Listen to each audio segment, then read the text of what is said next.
Okay, today's lesson is going to be on deductive reasoning. Now remember, inductive reasoning is when you look at patterns to come to a conclusion, a conjecture. Deductive reasoning, please write this down, you need to know it, is to use definitions, postulates, and properties to come to a conclusion. This you have to have facts. Now we are going to be using deductive reasoning in our proofs. If any time you need to stop the slideshow, please do so you can take notes.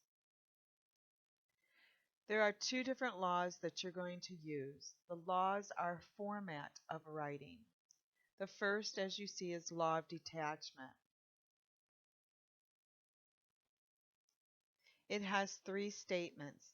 The original conditional, if something, then something.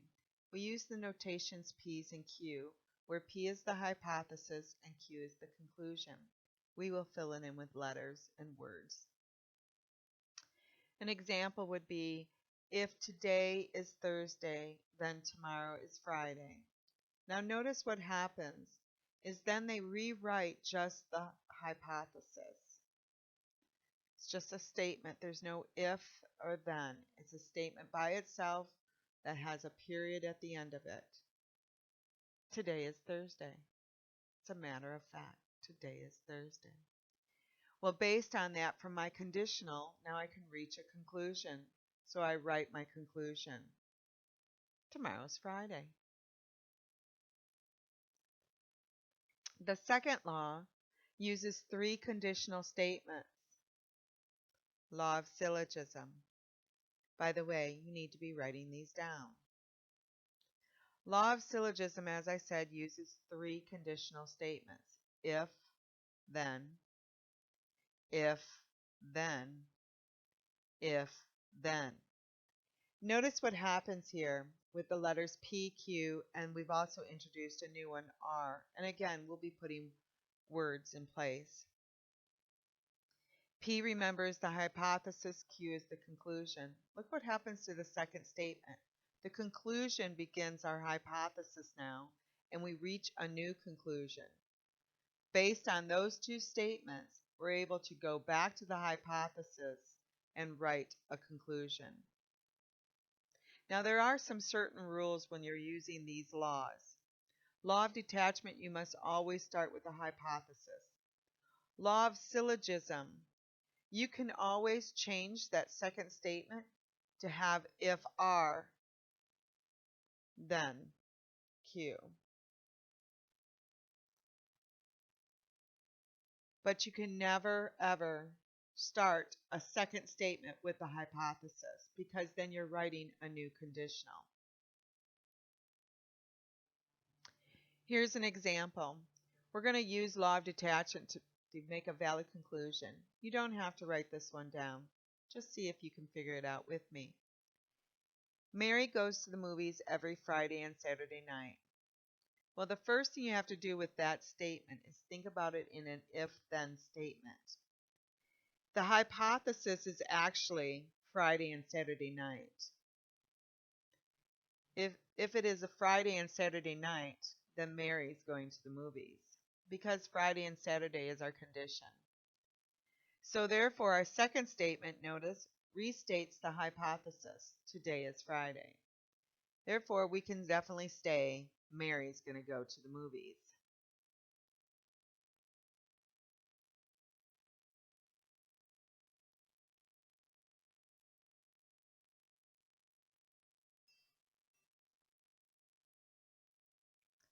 I want you to write these two examples down. We're going to still do them together, but they're important to be in your notes. So again, if you need to stop the slideshow, please do so and write this down.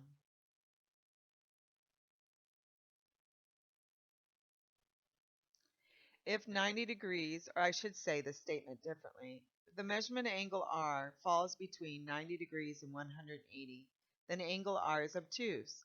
That's your conditional statement. We're talking about an angle that is falling between 90 and 180. The conclusion is then that it's an obtuse angle. Well, now we're going to continue with our next one using law of detachment. Therefore, we just restate the hypothesis. Angle R is 155 degrees. Notice they did not just restate that statement, they clarified it. It's just like when we added a name to the all pigs can fly statement. You don't say if it can fly, because we're talking about an animal. So they're just giving it a name. So angle R is 155 degrees. So what can you reach based on that conclusion? Rewrite the conclusion. Angle R is obtuse. Now, another way you can look at it is cross off what's already been used. Angle R being 155 falls between 90 and 180, so that has been used. So therefore, now we're going to just restate angle R is obtuse. Okay, look at the next one. Using law of syllogism, so we need 3 conditionals. We're given 2. If Janelle gets a job, then she can afford a car. If Janelle can afford a car, notice the conclusion's getting rewritten, then she will drive to school. So we can cross off she can afford a car because it's been used. Not only that, we have to restate the hypothesis with our new conclusion. If Janelle gets a job, then she will drive to school. Here's another one. You don't have to write this one down, but see if you can do it.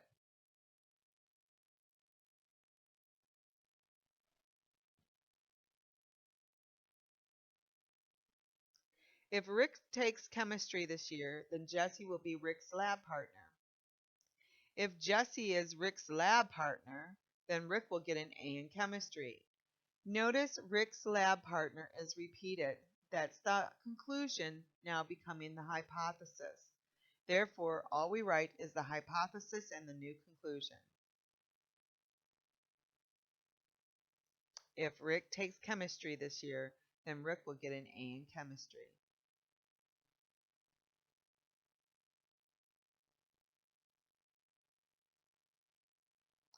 Notice both Jesse will be Rick's lab partner is what's been crossed off.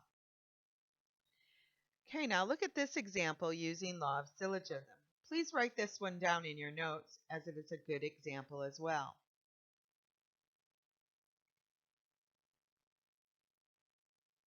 Again, if you need to pause, please do so.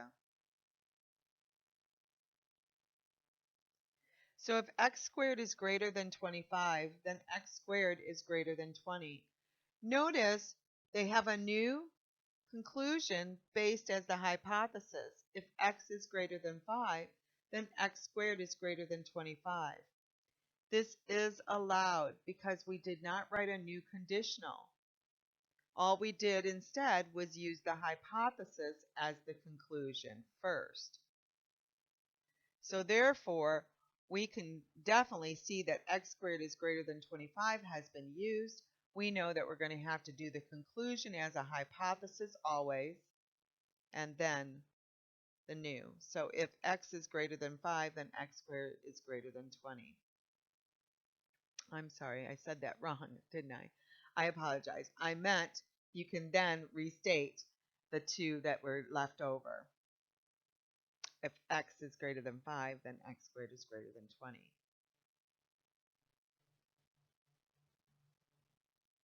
And I'm just reiterating what I just said. Okay, here's another one. Write this one down in your notes as well.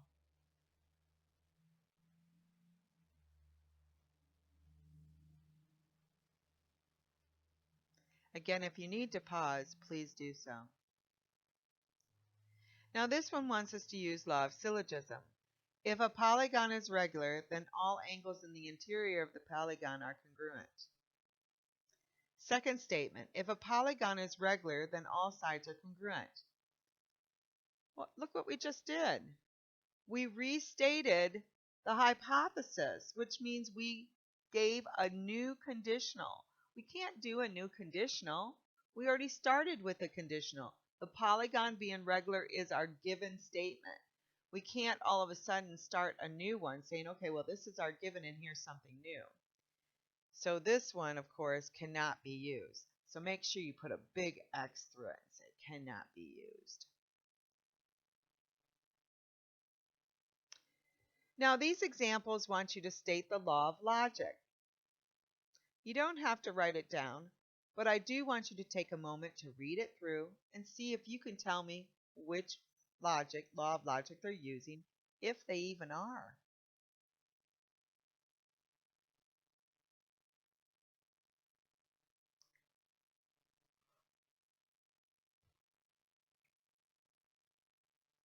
If you get an A or better on your math test, then you go to the movies. Sounds like a good deal. If you go to the movies, then you can watch your favorite actor. Okay. So notice we both stated if you go to the movies, and that was a conclusion to start with, and it can become a hypothesis. So by law of syllogism, if you get an A or better on your math test, then you can watch your favorite actor. If x is greater than 12, then x plus 9 is greater than 20. The value of x is 14. Is 14 still greater than 12? Yes, so all we did was just instead clarify the hypothesis. Sorry. And with law of detachment, which this is, you must always start with the hypothesis.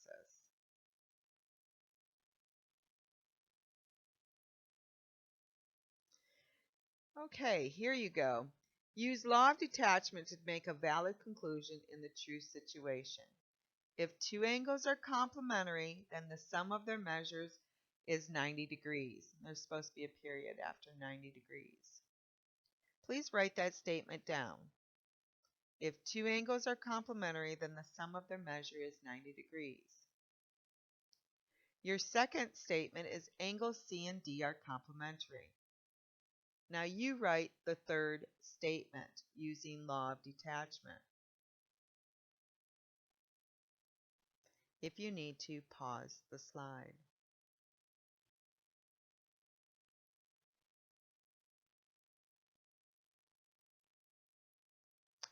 Angle C plus angle D equals 90. Good job. All right, now use law of syllogism to make a valid conclusion in the true situation. If water is at room temperature, then it is a liquid. Please write this down. If water is at room temperature, then it is a liquid. Second statement, if water is a liquid, then it is not frozen. Please write that statement down. If you need to, pause the slideshow.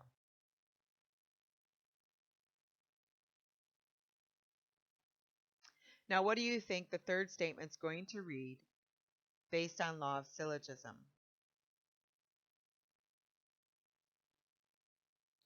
Correct. I'm sure you have it actually. If water is at room temperature, then it is not frozen. Well, that's your lesson for today. When I come to school tomorrow, we're going to go over lesson 2.1, 2.2, and using law of detachment.